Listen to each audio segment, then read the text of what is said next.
अस्सलाम वालेकुम class 10 students. बेटा हमने ऑनलाइन इनिशिएटिव लिया है एजुकेशन स्टार्ट करने का।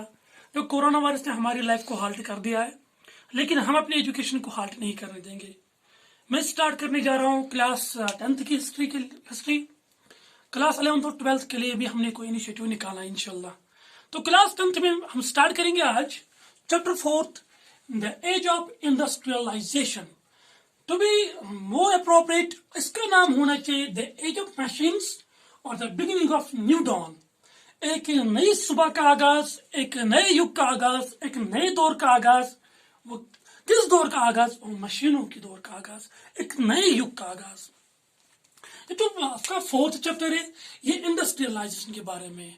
तो इंडस्ट्रियलाइजेशन कहाँ पे? इन द वेस्ट और इंडस्ट्रियलाइजेशन इन द ईस्ट। मतलब हमें इस चैप्टर को दो पर्सपेक्टिव में पढ़ना है। हमें इस चैप्टर को दो व्यूज, दो थॉट्स में पढ़ना है। एक है बेटा वेस्टर्न व्यू और एक है बेटा ईस्टर्न व्यू।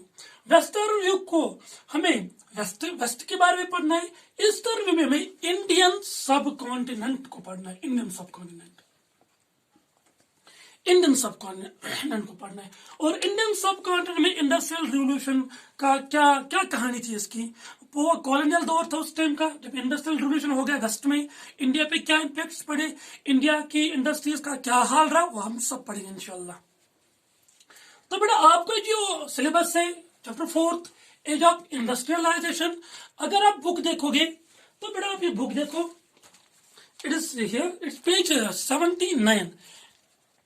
आपको एक पिक्चर दिख रही होगी, डॉन ऑफ सेंचुरी, एक लेडी, इसके इर्द गिर्द कुछ मशीन्स। तो सर ये क्या है? चलो यही पढ़ते हैं।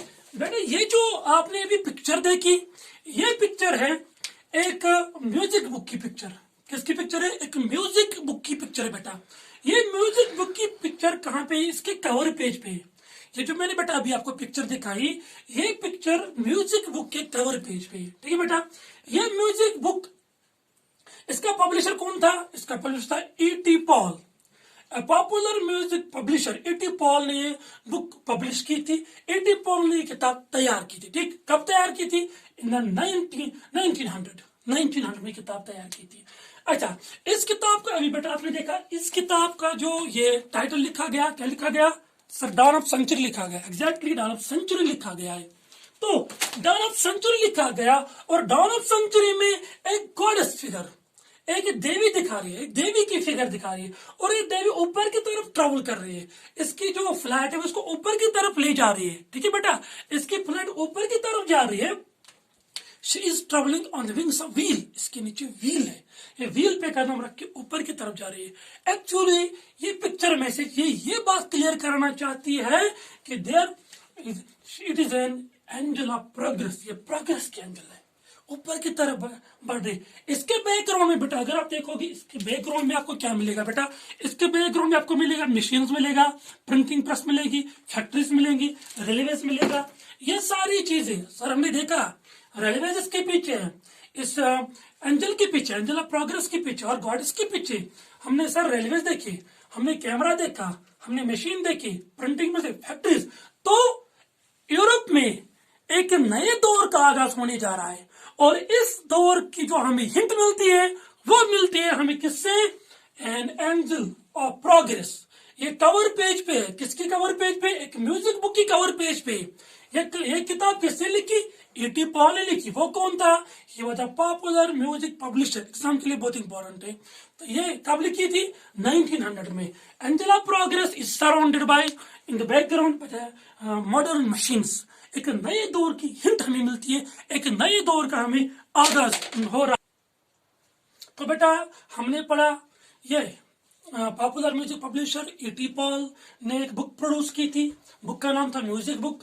इसके जो कवर पेज पे था एक साइन मिल रहा था, एक अर्ली हमें एक इशारा मिल रहा था, एक डॉन ऑफ सेंचुरी का, एक नए दौर की कहानी शुरू होने वाली थी।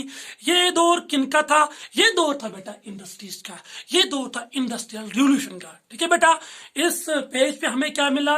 एक एंजल मिली, वो फ्लैट कर रही, ऊपर की तरफ जा रही है। वो अपना पैर एक व्हील पे, she is travelling on the wings of wheel. इसके बैकग्राउंड से हमें इशारा मिलता है एक नई दौर, एक नए युग, एक नए समय की शुरुआत होने जा रही है। वो समय किनका है? अभी सर आपने बोला एग्जैक्टली रेलवेज का।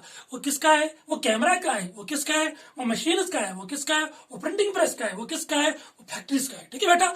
और एक पिक्चर आपको मिलेगी अपनी बुक पे, वो पिक्चर भी ग्लोरीफाई कर रही है। वो ग्लोरीफाई कर रही है किसको? वो ग्लोरीफाई कर रही है मशीन और टेक्नोलॉजी का। ठीक है बेटा। अगर आप देखोगे अपनी बुक पे, लेट मी शो यू बेटा, अगर आप देखोगे अपनी बुक पे दूसरे पेज पे आपको दिख रहे टू मैजिशियंस। मैं कैमरा के पास ला रहा हूं, टू मैजिशियंस आपको दिख रहे हैं। इस पिक्चर को दो हिस्सों में डिवाइड किया गया, एक तो पहला हिस्सा, एक तो दूसरा हिस्सा। ठीक है बेटा। तो ये जो पिक्चर थी, ये जो पिक्चर मैंने आपको अभी दूसरी पिक्चर दिखाई, जो क्या ग्लोरीफाई कर रही है, जो क्या दिखा रही है, it glorifies machines, it glorifies technology, exactly दिखा रही है। तो ये पिक्चर ली गई थी एक ट्रेड मैगजीन के पेज से। This picture is derived from the page of A trade magazine. ठीक है। तो यह किताब तकरीबन इट इज 100 years ago ये किताब लिखी गई थी, ये किताब लिखी गई थी। तो ये ट्रेड मैगजीन थी एक। लेकिन ये कौन सी थी सर? एक म्यूजिक बुक थी। किसी किताब? E.T. पॉल की किताब, म्यूजिक बुक थी। ये बड़ा आपको ध्यान में रखना है। यहाँ पर ये वाला पॉइंट 1900 ध्यान में रखना है, E.T. पॉल ध्यान में रखना है। इसका टाइटल क्या था? Dawn of century. दिखा क्या गया था? एक गॉडेस दिखाई गई थी, एक देवी दिखाई गई थी। वो क्या सिंबलाइज कर रही थी सर? वो एंजेला प्रोग्रेस थी। Exactly right. जो दूसरी पिक्चर थी सर वो क्या है? आपने दो मैजिशियन दिखाए बेटे, वो ये दिखा रहे कि इस पिक्चर में भी हमें दो मैजिशियन दिखाए गए। दूसरी पिक्चर में दो मैजिशियन कौन है सर? ये क्या कर रहे हैं? तो बेटा ये पिक्चर भी ग्लोरीफाई कर रही है टेक्नोलॉजी को। अगर आप ध्यान से देखोगे बेटा, इस पहले पार्ट में, अगर आप इस पहले वाली पिक्चर में देखोगे, आपको हमारा वो ट्रेडिशनल स्टोरीज का हीरो अलादीन मिलेगा। और दूसरी पिक्चर में क्या है? एक बंदा है, इसके हाथ में कोई मशीन है। ठीक। तो इन पिक्चर्स को दो हिस्से में डिवाइड किया गया पिक्चर को। देयर आर टू मैजिशियंस, दो जादूगरों को दिखाया गया। एक जादूगर हमारा Aladdin. Aladdin belongs to Orient.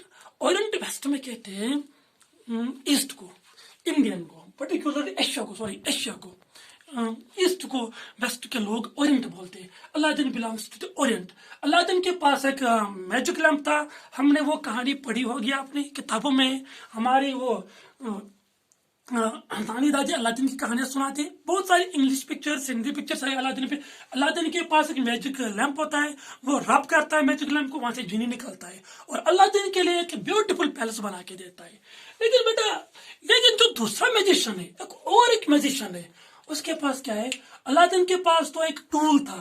वो क्या था? वो था ब्यूटीफुल वो मैजिक लैंप। उसने ब्यूटीफुल पैलेस बना के दिया था। ठीक है। ईस्ट एंड पास्ट की कहानी, वो अलादीन की कहानी ईस्ट एंड पास्ट की कहानी है बेटा। ठीक है। लेकिन जो दूसरा है वेस्ट और मॉडर्निटी की कहानी दिखाया दूसरा मैजिशियन। सर दूसरा मैजिशियन कौन है? हाँ, और एक मैजिशियन आया है वेस्ट में। वो मैजिशियन आया है मॉडर्न, वो मॉडर्न मैकेनिक आया है। ईस्ट का जो मैजिशियन था अलादीन था, और वेस्ट का जो मैजिशियन था वो था मॉडर्न मैकेनिक। मॉडर्न मैकेनिक के हाथ में क्या थे? उसके हाथ में था modern tools and equipments. Modern tools and equipments में से उसने बनाए ब्रिज, उसने बनाए शिप्स, उसने बनाए टावर्स, उसने बनाए बिल्डिंग्स। तो मॉडर्न मैकेनिक जो बॉटम में जो मैजिशियन है, ही डिनोट्स वेस्टर्न मॉडर्निटी। और जो अलादीन वो क्या दिखा रहा है ऊपर के पार्ट में? वो दिखा रहा है ईस्ट एंड पास्ट। ठीक है बेटा। लेकिन उस टाइम की जो इमेजिनेशन थी, उस टाइम की इमेजिनेशन क्या थी बेटा? सर उस टाइम की इमेजिनेशन थी वो शिप्स, टावर्स, ब्यूटीफुल पैलेस। लेकिन बेटा आज रियलिटी है। उस टाइम की इमेजिनेशन आज पॉपुलरिटी बन गई, पॉपुलर इमेजिनेशन आज बन गई only because of industrial revolution. खाली इंडस्ट्रियल रिवोल्यूशन की मदद से, खाली इंडस्ट्रियल रिवोल्यूशन की हेल्प से। ठीक है बेटा। सर आप हमें बोले इंडस्ट्रियल रिवोल्यूशन क्या होता है? आप बार बार बोल रहे हैं इंडस्ट्रियल रिवोल्यूशन। ठीक है बेटा। इंडस्ट्रियल रिवोल्यूशन क्या होता है बेटा? When machine made goods were replaced, sorry when handmade goods were replaced by machine made goods.